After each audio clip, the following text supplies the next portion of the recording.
Kerala cricket saga യാത്ര നമ്മൾ എത്തി നിൽക്കുന്നത് എവിടെയാണ്? ആലപ്പുഴയിലാണ്. ST കോളേജ് ഗ്രൗണ്ടിലാണ്. ആലപ്പുഴയിൽ നിന്ന് ഇക്കുറി കേരള ക്രിക്കറ്റ് ലീഗിൽ എത്ര താരങ്ങൾ കളിക്കുന്നതെന്ന് അറിയാമോ? 10 താരങ്ങൾ കളിക്കുന്നുണ്ട്. 10 താരങ്ങളുണ്ട്. അപ്പോൾ 10 മാറ്റ് പ്രകടനം പുറത്തെടുക്കാൻ ടീമുണ്ട്. ആലപ്പി റിപ്പിൾസ്, അതിൽ 2 താരങ്ങൾ മാത്രമാണ് ആലപ്പുഴയിൽ നിന്നുള്ളവർ. ഗംഭീരമായിട്ടുള്ള ഒരു എന്താ പറയാ താരനിര നമുക്ക് പുറകിലുണ്ട്. അവരുടെ പരിശീലനങ്ങൾ, അവരുടെ ഭാവിയിലേക്കുള്ള അവരുടെ സ്വപ്നങ്ങൾ അതെന്തൊക്കെയാണ് നമുക്കറിയാം.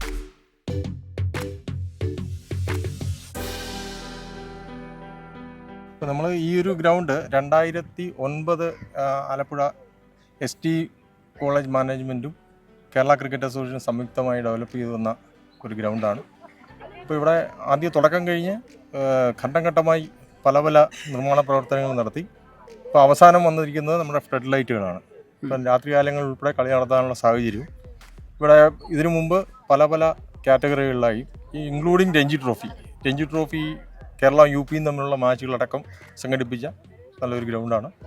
ഈ ഗ്രൗണ്ട് കേരള ക്രിക്കറ്റ് അസോസിയേഷനും ST കോളേജ് മാനേജ്മെൻറ്റും വളരെ നോക്കിക്കൊണ്ട് നടത്തുന്ന ഒരു സ്ഥലമാണ്.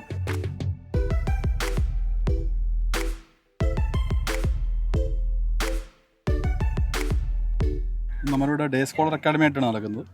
അതിൽ നമ്മൾ വിവിധ ഗ്രൂപ്പുകളുണ്ട്. സീനിയർ ബാച്ച് ഉണ്ട്, അതിൽ തന്നെ Under 23, Under 19 batch, senior batch ഒരു ബാച്ചായിട്ട് നടക്കുന്നു.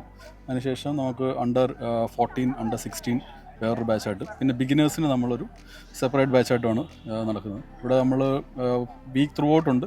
ചൊവ്വ മുതൽ ഞായർ വരെയാണ് ക്യാമ്പുകളൊക്കെ നടക്കുന്നത്. രാവിലെ ഈ പറഞ്ഞ പോലെ 25 പേരോളം രാവിലെ ഫിറ്റ്നസ്സിന് വരുന്നുണ്ട്. അപ്പോൾ അത് കൂടുതലും ഒരു സീനിയർ ലെവലിലുള്ള കുട്ടികൾ അല്ലെങ്കിൽ Under 19 ലെവലിലുള്ള കുട്ടികളാണ് വരുന്നത്. അവർ രാവിലെ ജിമ്മ്, ചിലർക്ക് കണ്ടീഷനിങ് ഉള്ള ദിവസം ഉണ്ടാകും. അപ്പോൾ എല്ലാവരും വന്ന് അവരവരുടെ കാര്യങ്ങൾ നമുക്കിവിടെ ഓഫീസിന് വേണ്ടി തന്നെ ജിമ്മുണ്ട്. അപ്പോൾ ഉള്ളവർ ജിമ്മിലോട്ട് പോകും, ബാക്കിയുള്ളവർ ഗ്രൗണ്ടിൽ കണ്ടീഷനിങ് ആയിട്ട് വരും. അപ്പോൾ രാവിലെ അങ്ങനെ പോകും. അതിനുശേഷം പിന്നെ വൈകുന്നേരം 4:30 ആകുമ്പോഴത്തേക്കും കുട്ടികൾ തിരിച്ച് വീണ്ടും സ്കൂളിൽ നിന്നും കോളേജിൽ നിന്നൊക്കെ വന്നിട്ടുണ്ടാകും. അപ്പോൾ ഓൾട്ടർനേറ്റീവ്ലി സീനിയർ ബോയ്സിന് അല്ലെങ്കിൽ സീനിയർ സ്റ്റുഡൻസിന് നമുക്ക് ഫീൽഡിങ്ങും കാര്യങ്ങളും വരുന്ന ദിവസം ജൂനിയർ ബോയ്സും അല്ലെങ്കിൽ കൊച്ചുകുട്ടികൾക്കും നമ്മൾ നെറ്റ്സും അല്ലെങ്കിൽ സ്കിൽസ് കാര്യങ്ങളും ആയിരിക്കും വരുന്നത്. തിരിച്ച് അടുത്ത ദിവസം മറ്റവരായിരിക്കും കൂടുതലും അങ്ങനെയുള്ള കാര്യങ്ങൾ ചെയ്യുന്നത്. ഇവിടെ ഞാനിപ്പോൾ 1.5 വർഷം വന്നിട്ട് ഇവിടെ അരുൺ സാറായാലും രജി സാറായാലും ഭയങ്കര സപ്പോർട്ടീവായിട്ടാണ് പ്രാക്ടീസ് ചെയ്യിക്കുന്നതും. അതുപോലെ ഇവിടുത്തെ ഫെസിലിറ്റീസ് എന്ന് പറഞ്ഞാൽ ഞങ്ങൾക്ക് ഗ്രൗണ്ട് കിട്ടാറുണ്ട്, ഇൻഡോർ ഉണ്ട്, അതുപോലെ തന്നെ നമുക്ക് ഡൈവിംഗ് പ്രാക്ടീസ്, എല്ലാ പ്രാക്ടീസും ഇവിടെ മിക്കവാറും തരാറുണ്ട്. അതുപോലെ തന്നെ ഇപ്പം മഴ ആയതുകൊണ്ട് ഇത്തിരി പ്രശ്നമാണ്, എന്നാലും മാക്സിമം ഇവർ എഫേർട്ട് എടുത്ത് ഏൽപ്പിക്കുന്നുണ്ട് എല്ലാ കോച്ചുകളായാലും. അപ്പോൾ ആലപ്പുഴയിൽ നിന്ന് നമ്മൾ മടങ്ങുകയാണ്. ഹരി, എന്തൊക്കെയാണ് ഇവിടുത്തെ ഒരു ഭാവി പ്രതീക്ഷകൾ ഹരിയുടെ? എന്തായാലും നമുക്കൊരു IPL പ്ലെയറിനോ എന്തായാലും നമുക്ക് ഇവിടുന്ന് കിട്ടുന്നതാണ് നമ്മൾ പ്രതീക്ഷിക്കുന്നത്. യെസ്, അപ്പോൾ ആലപ്പുഴയിൽ നിന്ന് ഒരുപാട് താരങ്ങളുണ്ട്. അപ്പോൾ എതിരാളികളെ വള്ളപ്പാടകലെ കുഴഞ്ഞു നീക്കാൻ പറ്റുന്ന രീതിയിലുള്ള കെൽപ്പുള്ള താരങ്ങളുണ്ട്. അപ്പോൾ ഇന്ത്യൻ ക്രിക്കറ്റ് രംഗത്തേക്ക് ആലപ്പുഴയിൽ നിന്നുള്ള പേരുകളും സമീപ വായുവിൽ വരും. ഉണ്ടായിരിക്കും. നമ്മുടെ യാത്ര തുടരുകയാണ്. അടുത്ത ജില്ലയിലേക്ക് മറ്റൊരു